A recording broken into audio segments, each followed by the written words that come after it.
Etnis Mandailing dan Angkola merupakan salah satu etnis asli yang bermukim di daerah Tapanuli bagian selatan Sumatera Utara. Etnis ini memiliki tradisi markusip atau berbisik, semacam konsep pendekatan muda-mudi di dua etnis ini. Pada dasarnya, tradisi markusip lazim ditemukan di seluruh sub-etnis masyarakat Batak. Di Batak Toba, tradisi ini dikenal dengan marhusip. Markusip merupakan tradisi yang cukup unik sebab hanya dapat dilakukan di malam hari dengan diam-diam dan rahasia.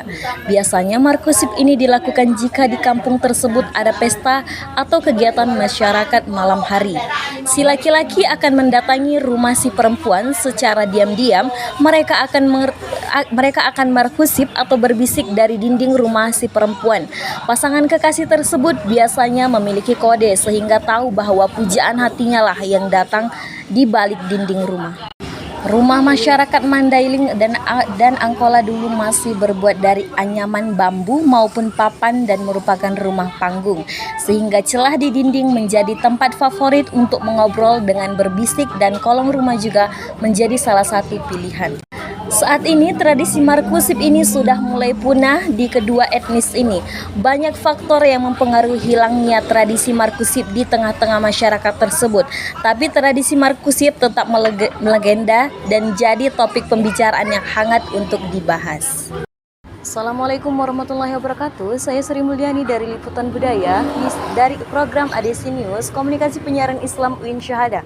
Baik, di sini saya akan memberikan ulasan sedikit tentang markusip yang terdapat dari Kota Pareng Sidimpuan, lebih tepatnya di Tabaksel. Oke, berikut penjelasannya. Terima kasih. Baik, di sini saya sudah berada bersama narasumber kita, Bapak Jalaluddin. Baik, Pak, Bapak tahu nggak soal budaya yang ada di Tabaksel ini? Ya, salah satunya tentang markusip. Oh, namanya kalau soal itu mungkin ada sedikit pengetahuan kita tentang hal itu. Karena dulu pun kita mungkin ada ikutan kayak gitu, tapi bukan kita, umpamanya teman kita. Jadi mungkin sekedar atau sekilas tahulah kita tentang hal itu, markusip ini. Bisa dijelaskan sedikit ya, Bapak? Yang namanya markusip itu umpamanya tujuannya lah umpamanya kan. Yang tujuannya sebenarnya dia itu memilih teman.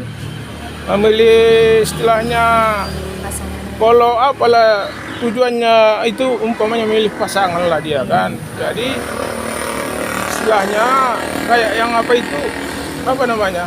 Dia itu ingin berteman dia lewat markusip ini, itulah caranya dia untuk memilih pasangan begitu. Iya. Baik, Pak.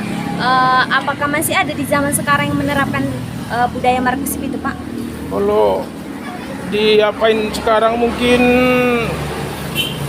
hampirlah bisa dibilang agak hilang, tapi bilangan jari adalah 1, 2 atau 3 lagi adalah mungkin. Pedalaman desa. Di pedalaman mungkin daerah-daerah pelosokan sana, di daerah kita ini begitu. Iya.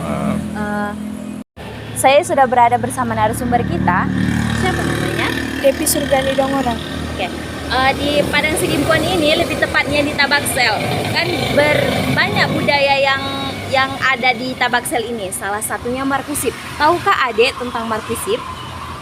Sebenarnya saya sedikit tahu lah tentang markusip, tapi kalau penerapannya agak udah hilang lah terbilang, karena orang zaman dulu kan sarananya itulah berkusip dikarenakan tidak ada HP. Tapi kalau sekarang sarana markusip itu sudah hilang dikarenakan udah ada HP lah, alat komunikasi untuk menghubungi si ceweknya ini. Pasangan ya? Iya. Oke, kalau zaman dahulu itu kan ada kan umur-umur tertentu yang menerapkan markusip itu. Salah satunya? Kalau markusip itu nggak dianjurkan. Kebiasaannya orang tidak dilarang lagi kalau umurnya sudah 20 tahun. Istilahnya untuk mencari pasangan Iya. mereka ya. Baik, kalau zaman sekarang berarti memang nggak ada lagi ya, dikarenakan udah adanya handphone gitu kan? Terbilang nggak ada lagi lah, mungkin ada 1-2 orang dia, tapi kalau di pedalaman mungkin ada lah, karena nggak ada jaringan gitulah seperti di daerah saya kayak gitu. Belum ada jaringan belum ada HP mungkin. ada pun HP nggak ada jaringannya, jadi nggak bisa lah untuk menelepon si ceweknya ini ya kan. Jadi masih diterapkan lah budayanya Iya, itu kan. iya. Ya, di mana tadi daerahnya? Daerah si Pagimbar ada lagi ke pelosok-pelosoknya itu belum ada jaringan kah? Oh iya, penerapan cara-caranya kayak mana itu? Misalnya kan, kok misalnya malam gitu, misalnya habis isya lah dia, datanglah siangnya misalnya jumpa, udah misalnya berselisih jumpa lah orang itu. Ya, Nanti baru buat perjanjian. buat perjanjian, nanti aku datang ya jam segini gitu. Kan di sana rumahnya kan masih itu kayu, papan itu pakai gitu kayu ke bawah Ya. gitu. Jadi si ceweknya itu udah tahu lah dia mau Jadwal datang cowok itu. cowoknya, iya. Jadi diketuk lah dek gitulah. Jadi orang itu berkomunikasi lewat dari situ lah. Berkenalnya lewat dari situ. Iya. Oke, terima kasih. Tentang seputar budaya tentang Markusip, saya Sri Mulyani dari ADC News Komunikasi Penyiaran